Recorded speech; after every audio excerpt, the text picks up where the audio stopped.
हाँ बेटा, तो लास्ट वीडियो जो 4 नंबर का किया था उसमें हम डाइस के बारे में बता रहे थे, वो थोड़ा सा रह गया था डाइस का।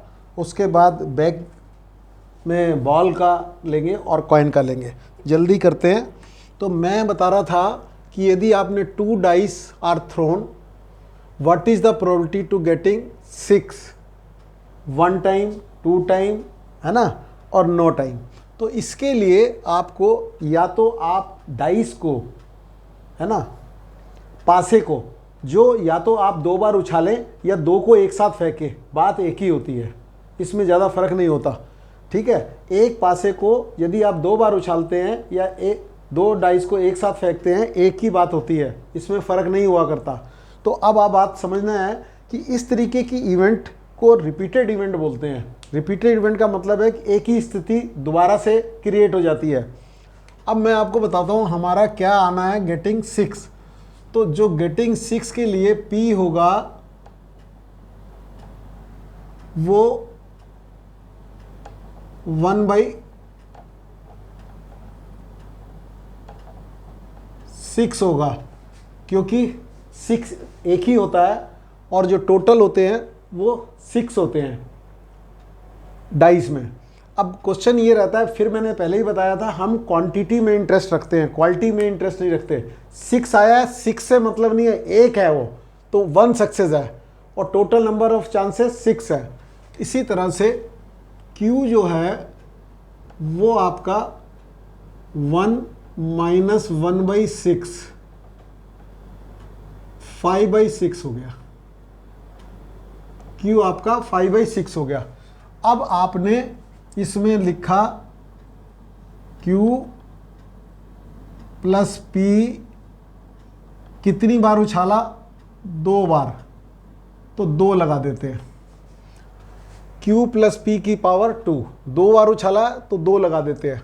ठीक है, अब हमारी जो वो है तो 2C0 Q की पावर 2 और P की पावर 0 प्लस 2C1 Q1 और P1, 2C2 Q2 Q0 और P2। इसका मीनिंग समझ लीजिए, P0 का मतलब कोई सक्सेस नहीं है, यानी कि ये जो प्रोबेबिलिटी आएगी, इसकी जो वैल्यू आएगी उसमें नो 6, इसमें 1 6, इसमें 2 6, 2 सक्सेस है तो 2 6। अब इसको कैलकुलेट करते हैं, तो ये जो चीज़ आएगी हमारी 2C1 1 आएगा, Q2 Q है तो ये आ गया हमारा 25/36 × 1, ये इसकी वैल्यू आ गई। इसकी वैल्यू आएगी, यहाँ प्लस लगा देते हैं, इसकी वैल्यू आएगी 2C1 2/1 होता है, यहाँ 5 हो गया और यहाँ 6 और यहाँ 1/6। ठीक है, फिर इसकी वैल्यू जो आएगी, और इन सब का सम 1 होता है, क्योंकि Q + P का सम 1 होता है, Q + P का, तो यहाँ प्लस आ गया और 2C1 1 होता है, Q 1 होता है और ये 1/36 हो गया। अब हम आपको बताते हैं हमारा क्वेश्चन क्या है। जैसे प्रोबेबिलिटी नो 6, कोई 6 नहीं आएगा, उसकी प्रोबेबिलिटी बतानी है, तो वो हो जाएगी हमारी, यहाँ से देखा 25/36, इसमें कोई 6 नहीं आएगा। अब P1 6, एक 6 आ रहा है, तो उसकी प्रोबेबिलिटी होएगी 5 2 10/36। अभी ये मैं डिवाइड नहीं कर रहा हूँ जानबूझ के, और तीसरा आया दोनों थ्रो में आपका 6 आ गया, या दोनों कॉइन में आपका 6 आ गया, 2 6।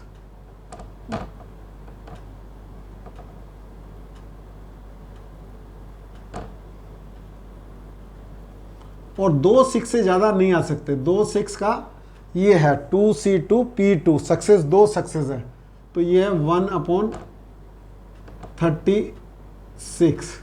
ठीक है, अब आपको ये समझना है, ये तो आपको आ गया अरे गरे अलग का।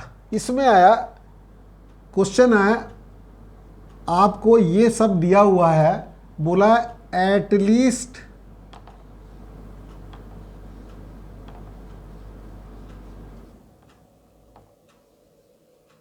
1/6, एटलीस्ट 1/6।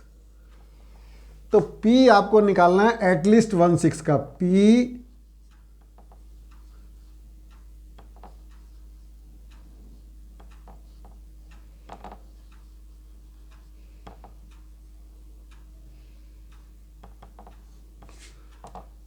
कम से कम एक 6 होना चाहिए, यानी कि इसमें आपका 2C1 आएगा, Q1 और P1 प्लस 2 भी चलेंगे, एटलीस्ट कम से कम एक, 2 भी चलेंगे, 2C2 Q0 और P2।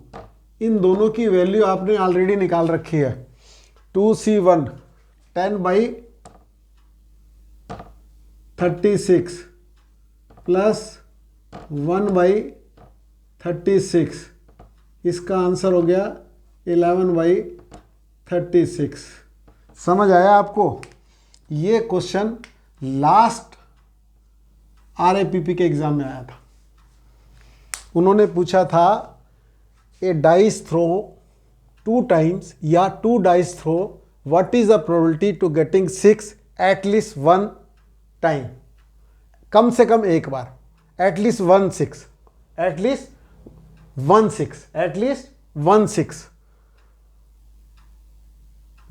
ठीक है, तो उसका आंसर ये था 11/36, ये लास्ट पूछा गया था।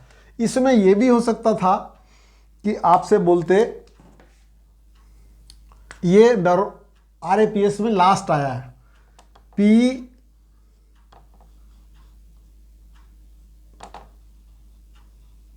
ये आप बना लेंगे, इसे बाइनोमियल एक्सपेंशन बोलते हैं, एट मोस्ट 1/6, ज्यादा से ज्यादा एक 6। तो ज्यादा से ज्यादा एक 6 कौन सा होगा? कोई 6 नहीं हमारे फेवर में होगा, 9 6 हमारे फेवर में होगा, क्योंकि ज्यादा से ज्यादा एक है। 2C/Q2 P0 ये, और प्लस 2C1 ज्यादा से ज्यादा एक है, Q1 और P1। ये वैल्यू जो है आपकी 2C पहले वाली की है 25/36 प्लस 10/36। ठीक है, ये हो गया आपका 35/36। एट लीस्ट बोला था तो 11/36 आंसर आया था, और एट मोस्ट बोला ज़्यादा से ज़्यादा एक 6, तो 35/36। ठीक है, इसको मैं अब मिटा रहा हूं।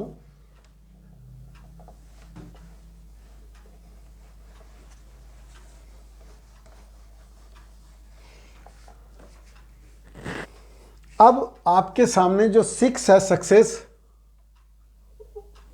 वो 6 नहीं,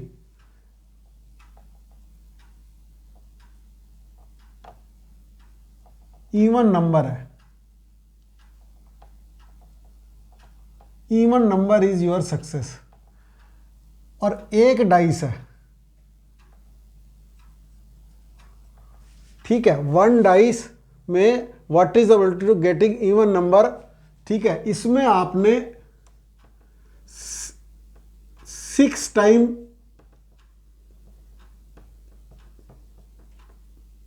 थ्रो किया है। कितनी टाइम? 6 टाइम। 6 बार उछाला आपने।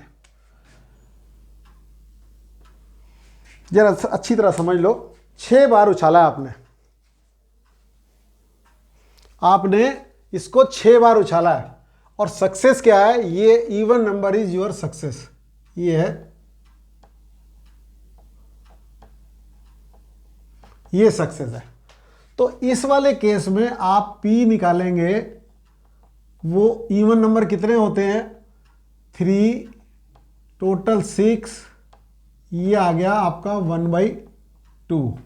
और Q जो सा है वो भी आपका 1/2 हो जाएगा।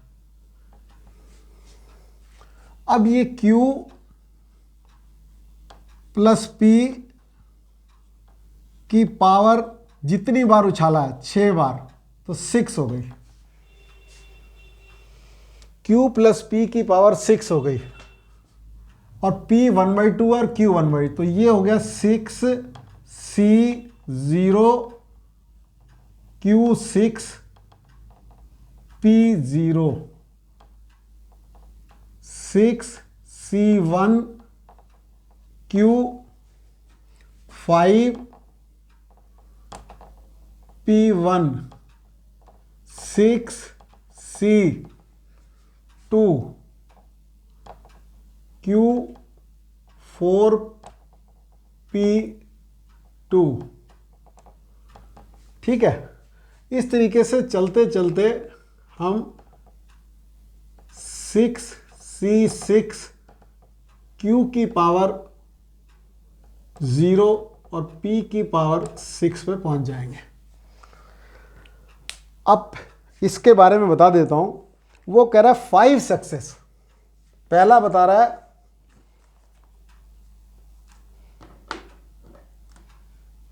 ये कह रहा 5 सक्सेस,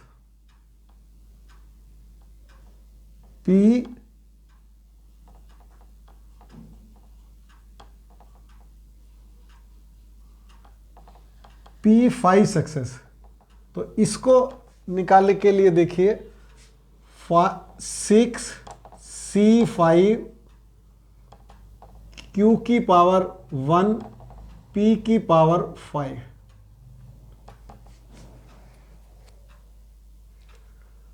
5 सक्सेस। ठीक है, अब यहां पर 6C5 जो सा होता है वो बेसिकली 6C1 के बराबर होता है, लेकिन फिर भी मैं लिख दे रहा हूं 6, 5, 4, 3, 2, ये 5 फैक्टर हो गए, और यहां नीचे 5 फैक्टर 5, 4, 3, 2, 1, ये इससे कैंसिल आउट हो जाता है। ये 6C1 के बराबर ही होता है। Q की पावर 1 है, Q 1/2 है। ठीक है, और P की पावर 5 है, यानी 1/2 की पावर 5, तो 2 की पावर 5 32 और 64, तो ये 2 से आपने 6 को 3 हो गया, तो ये 3/32 इसका आंसर आ गया। अब उसमें दूसरा क्वेश्चन था P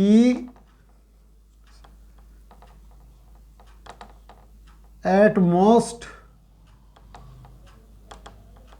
5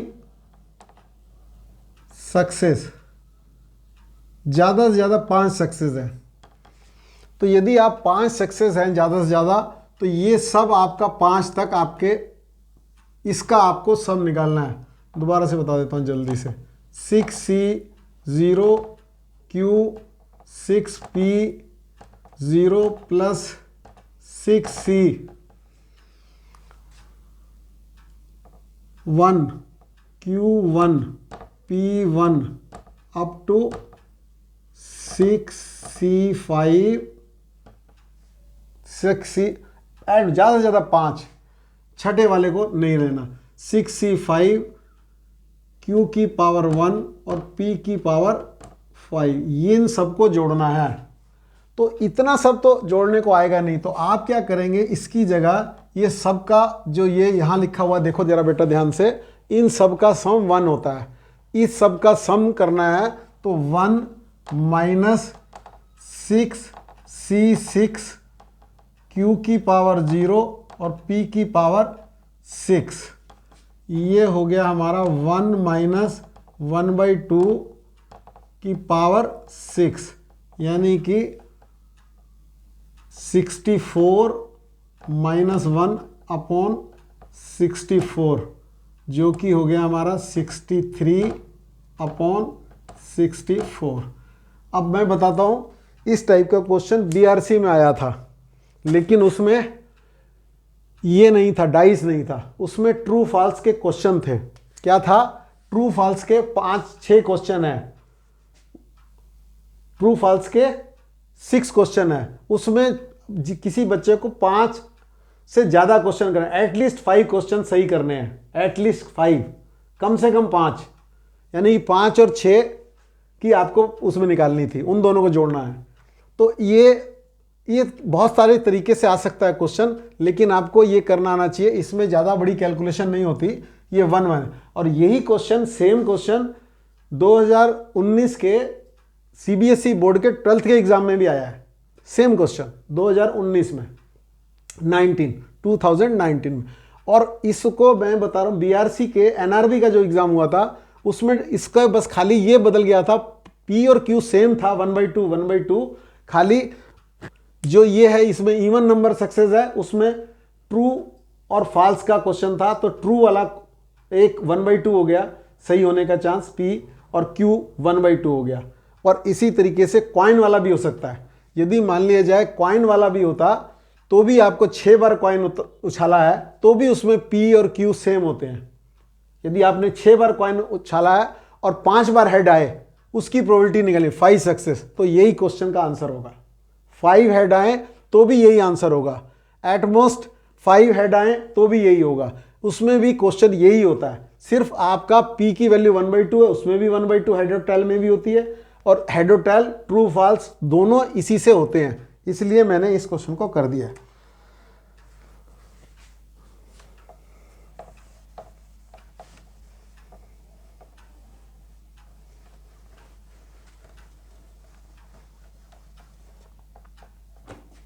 हेड और टेल वाले भी इसी से हो जाते हैं, फिर भी मैं जब टाइम मिले। अब मैं बैग वाले क्वेश्चन करता हूं। सबसे पहला क्वेश्चन जो लास्ट ईयर आपके आरएपीपी के एग्जाम में आया था, उसमें था 10 ब्लैक बॉल है,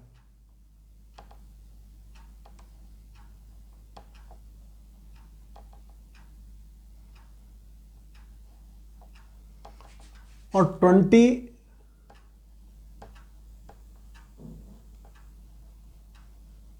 वाइट बॉल है, 20 वाइट बॉल है, 1 बॉल इज ड्रॉन।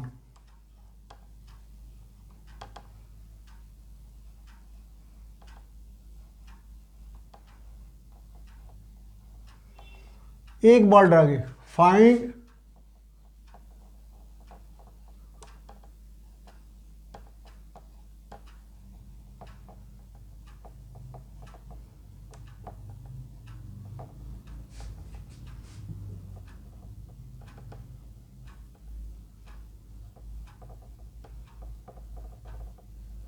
गेटिंग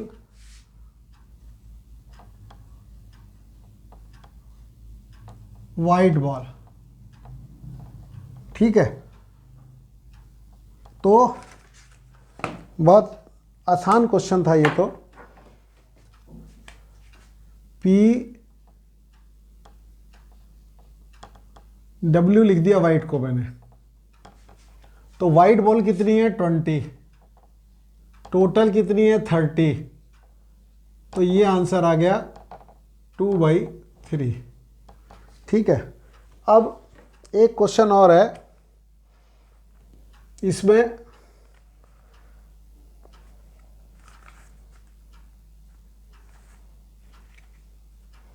देखो बेटा,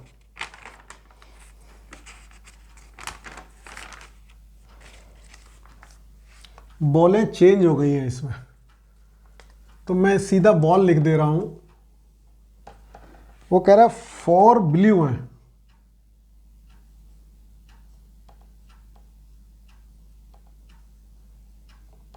4 ब्लू हैं, 6 ग्रीन है,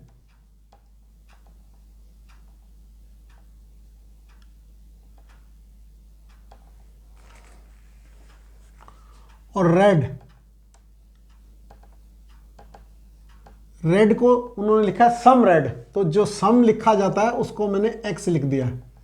ठीक है, 1 बॉल इज ड्रॉन, एक बॉल ड्रा की गई, तो ठीक है 1 बॉल ड्रॉ की गई, और तो उन्हें पता चला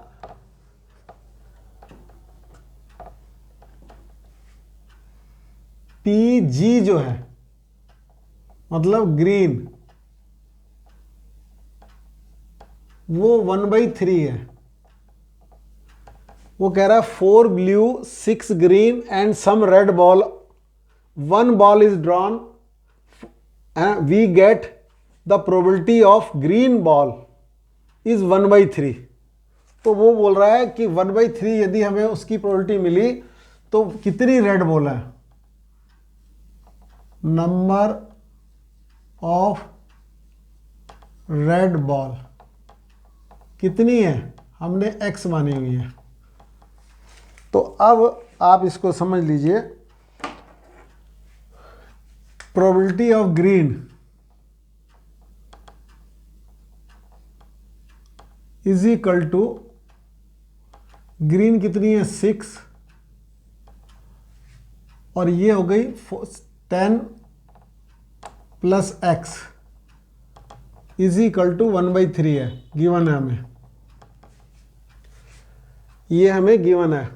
तो इसको यदि आप सिंप्लीफाई करेंगे, 6 3 जा 18 is equal to 10 plus x, तो x इज इक्वल टू आपका 8 आ जाएगा। जल्दी से ख़त्म करिए। अब दूसरा क्वेश्चन देखिए,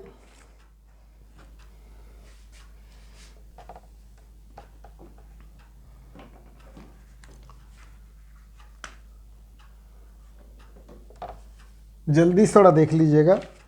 इसमें 4 रेड है,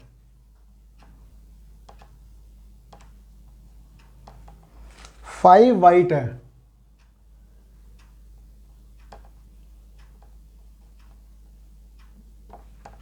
6 ब्लैक है,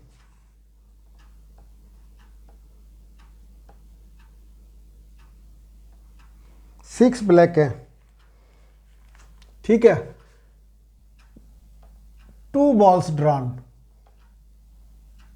या 2 ball drawn, find the probability to getting black ball, to getting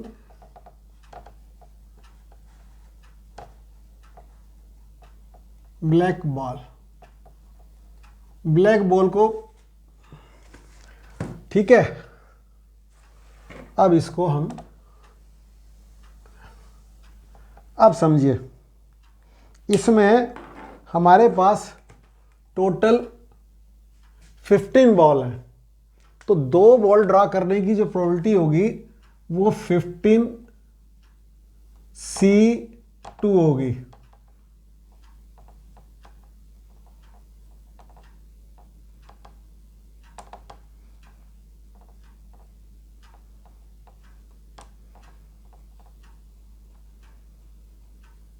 to black,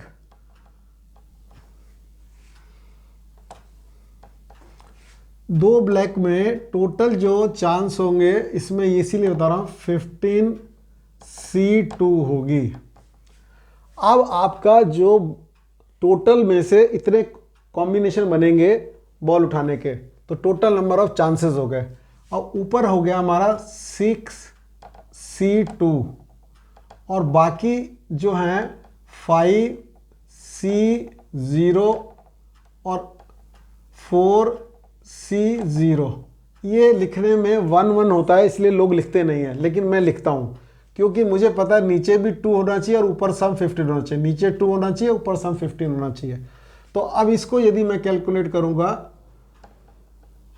तो इसको कैलकुलेट करने के लिए 6 5 2 1 15 3 भी हो सकती थी, 6C3 कर लेते, 15C3 कर लेते, कैलकुलेशन की बात है। 15, 14, 2 और 1, समझ गए। ये 2 1 से ये 2 1 कैंसिल आउट हुआ, 5 3 जा 15, 3 2 और 2 7, यानी कि 1/7 आंसर आ गया। अब यदि वो ये कहता कि P 1 ब्लैक एंड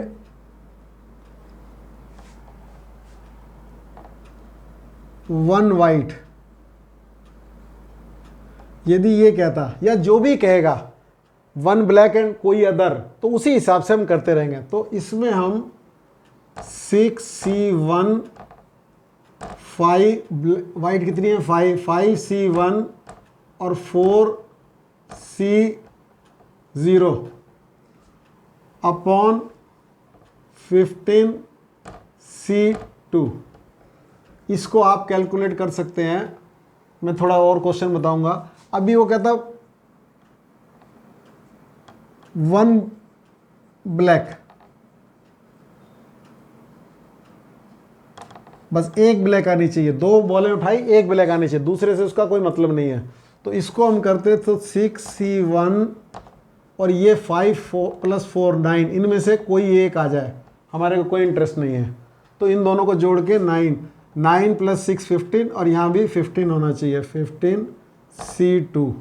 मतलब इसको कैलकुलेट कर लीजिएगा C को, और नहीं हो तो मुझे कमेंट बॉक्स में लिख देना, मैं इसे कर दूंगा। क्योंकि मैं अब आगे चलता हूँ। ये प्रोबेबिलिटी आज ख़त्म करके कल से मैं ट्रिग्नोमेट्री फिर कराऊंगा। तो अब दूसरा एक क्वेश्चन होता है कि कॉइन वाला। तो कॉइन वाले में P जो सा है आपका 1/2 होता है और Q 1/2 होता है, ठीक है, दोनों का। यदि एक ही कॉइन फेंकते हैं तो हेड और टेल, ये हमारा सैंपल स्पेस होता है। 2 फेंकते हैं तो H H H T और T H और T T, ये होता है। कैसे? ये 2 होते हैं, 2 बार फेंकोगे तो 2 × 2 नंबर ऑफ वेज, और 3 बार फेंकेंगे तो H H H 8 हो जाएंगे। H H T H T H T H H T T H T H T H T T और T T T।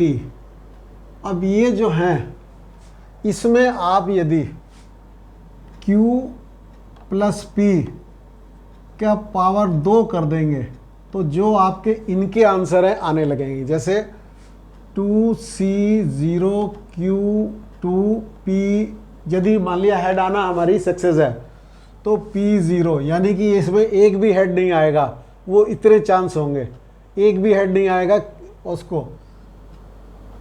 2C1 Q1 P1 और 2C2 Q0 और P2, थोड़ा जल्दी कर रहा हूँ, कोई भी हेड नहीं आएगा। इसके हिसाब से बताओ तो 1/4 हो गया आंसर। लेकिन इसके हिसाब से देखो 2C01 Q² 1/4 और P1। बोलो बात समझ आई?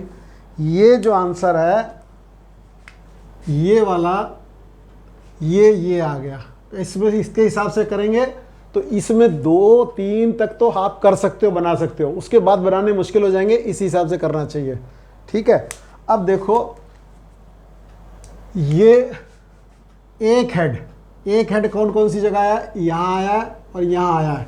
तो ये 2C1 2 होता है, Q1 1/2 और ये 1/2, तो ये हो गया 2/4, 2/4, ये 2 आया 4 में से, या 1/2 कर लो। अब दो हेड एक ही जगह हैं, तो ये 1 होता है, ये 1 होता है, और ये 1/2 का स्क्वायर 4 हो गया। तो आपको समझ, दूसरा देख लो आप, ये Q प्लस P 3 हो गया, तो ये हो गया 3C0 Q3 P0। कोई सक्सेस नहीं है, कोई हेड नहीं आया, वो ये है, एक ही है, तो इसका आंसर होना चाहिए 1/8। 3C1 Q की पावर 2 P1, एक बार हेड आया, 3 है ये, एक बार हेड जो सा है, जैसे कौन कौन सा, एक ये, एक ये, एक है, वैसे तो आप कैलकुलेट करके ही बता सकते हो। तो 3/8 हो गया आंसर। 3C2 Q1 P2, 2 बार हेड, ये भी 3 है, हेड हेड हेड हेड, ये 3, 3/8 आंसर हो गया। तो ये हो गया 3C3 Q0 P3, तीनों के तीनों हेड है। अब इसे कैलकुलेट कर लेते हैं जल्दी से। ये कोई हेड नहीं है, तो Q की पावर 3 है बस इसमें, तो 1/8 हो गया, क्योंकि Q 1/2 है। फिर इसे आ जाओ, 3C1 3 होता है, और ये 8 हो गया, क्योंकि इसकी पावर Q की पावर 1/2 और P, ये मैंने आपको फिर बताया 3C2 भी 3C1 के बराबर होता है। वैसे यूँ कर लो आप, 3 2 2 1, तो 3 होता है, और ये 1/8 हो गया, तो 3/8 हो गया, और ये 1/8 हो गया। तो इस तरीके से आपको ज़्यादा बड़ी नंबर हो गए तो निकालने के लिए काम आएगा। इसमें तो आप काउंट करके बना के भी निकाल सकते हो। अब मैं मल्टीप्लिकेशन थ्योरम बता देता हूँ, जो लास्ट है, 2 क्वेश्चन उसके बताता हूँ, 3 क्वेश्चन बता देता हूँ, वो एनडीए में भी आ जाते हैं। देखो, किसी प्रॉब्लम को सॉल्व करने के लिए PA, उसको सॉल्व करने की प्रोबेबिलिटी है 1/2। To solve a problem the probability is PA is 1/2 और PB 1/3 है। प्रॉब्लम को सॉल्व करने की, कोई क्वेश्चन है उसको सॉल्व करने है, A आदमी सॉल्व करता है, उसकी प्रोबेबिलिटी 1/2 है, B आदमी सॉल्व करता है, उसकी प्रोबेबिलिटी 1/3 है। अब इसमें तरीके तरीके के क्वेश्चन बनते हैं। पहले होता क्या है, पहले तो बता देता हूँ, ये 1 = PA × PB, PA × PB, यानी कि दोनों से सॉल्व हो जाएगी। PA बार PB बार, B खाली, ठीक है। फिर PA PB बार, इसका मतलब हुआ A से हो गई, B से नहीं हुई, इसमें A से नहीं हुई, B से नहीं हुई, और इसका मतलब हुआ PA बार दोनों से नहीं हुई, PB बार दोनों से नहीं हुई। समझ आया? अब क्वेश्चन ये आता है, P निकालना है,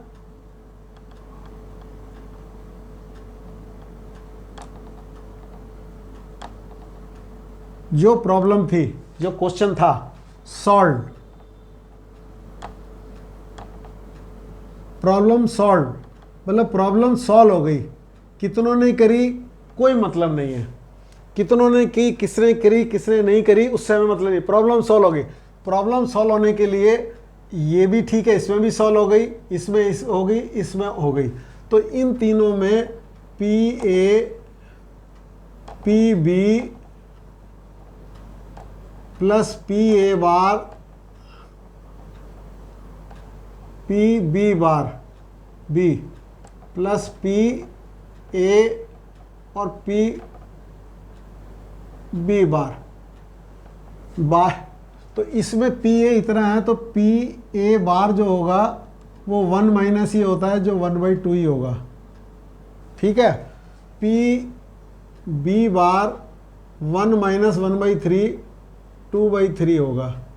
या आप इसको सबको सम करो या इसका सब निकालने के लिए इस इक्वेशन का यूज करो, तो ये 1 माइनस पी ए बार और पी बी बार तीन होते हैं तो तीनों को माइनस कर देते हैं। 1 minus P A bar P B bar P C सार। एक क्वेश्चन है जो उसमें है कि तीन लोग हैं, 1/2 1/3 और 1/4। प्रॉब्लम विल बी सॉल्व, यही पूछा जाता है क्योंकि ज़्यादा बड़ा क्वेश्चन पूछ नहीं सकते। तो वो होता है 1 minus P A bar P B bar P C. तो ये आ गया हमारा 1 माइनस 1/2, ये आ गया 2/3। बस इतना सा क्वेश्चन है। 2 से 2 कैंसिल, 2/3 आंसर आ गया कि problem will be solve. Problem is not solve, तो इन दोनों को मल्टीप्लाई करके देख लेंगे। पी बोथ सॉल्व, ठीक है, दोनों ने सॉल्व कर दी तो ये हो जाएगा, है ना। ओनली वन सॉल्व, एक ने सॉल्व करी, तो एक ने सॉल्व करी तो पी ए बार इसने नहीं करी, इसने कर दी, प्लस पी ए बार ए और पी बी बार, ये 1/2, ये 1/3, ये 1/2, ये 2/3, 3 2 जा 6, 3/6 1/2। ठीक है। अब सेम बात को जल्दी से ख़त्म करने के लिए, अब ये आपका ये थ्योरम ऐसे कैसी रहेगी। अब इसमें यहाँ पर एक क्वेश्चन आता है जिसमें इसकी वैल्यू 1/5 है, इसकी वैल्यू 1/7 है, इसके लिए ये 4/5 हो जाएगा, और ये जो सा है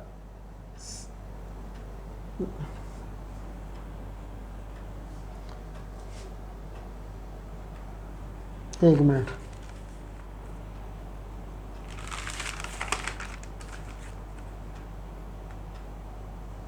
वन बाई सेवन, ठीक है, ये 6/7 हो जाएगा। ठीक है। अब ये क्वेश्चन आता है, इसमें ये आता है ए आदमी के सेलेक्ट होने की प्रोबेबिलिटी 1/5 है और बी आदमी के सेलेक्ट होने की प्रोबेबिलिटी 1/7 है। ठीक है। थ्योरम बिल्कुल ऐसे ही चलेगी, P A P B plus P. अब कहते हैं, वो बोलता है कि ओनली वन इज सेलेक्टेड या no one is selected, P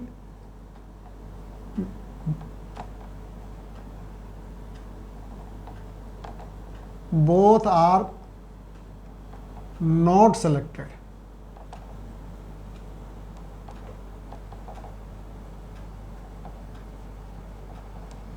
both are not selected, तो पी ए बार और पी बी बार, समझ रहे हैं बात को। तो बस खाली ये सब थ्योरम ऐसी रहती है। तो पी ए बार आपका 4/5 हो गया, ये 6/7 हो गया, 24/35।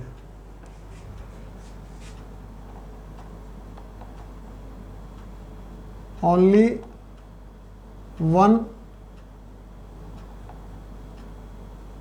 सेलेक्टेड, एक सेलेक्ट हुआ, ओनली वन सेलेक्टेड में आप P A bar P B, यानी कि बी सेलेक्ट हो गया और ए नहीं हुआ। ये क्वेश्चन भी बहुत पॉपुलर है, पी ए और पी बी बार।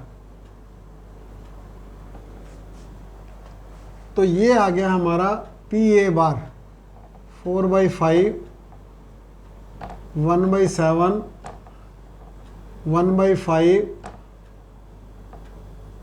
एक सेलेक्ट हुआ, ये हुआ तो ये नहीं हुआ, ये हुआ तो 1/5 और पी बी बार 6/7, 10/6 + 4 10, 35,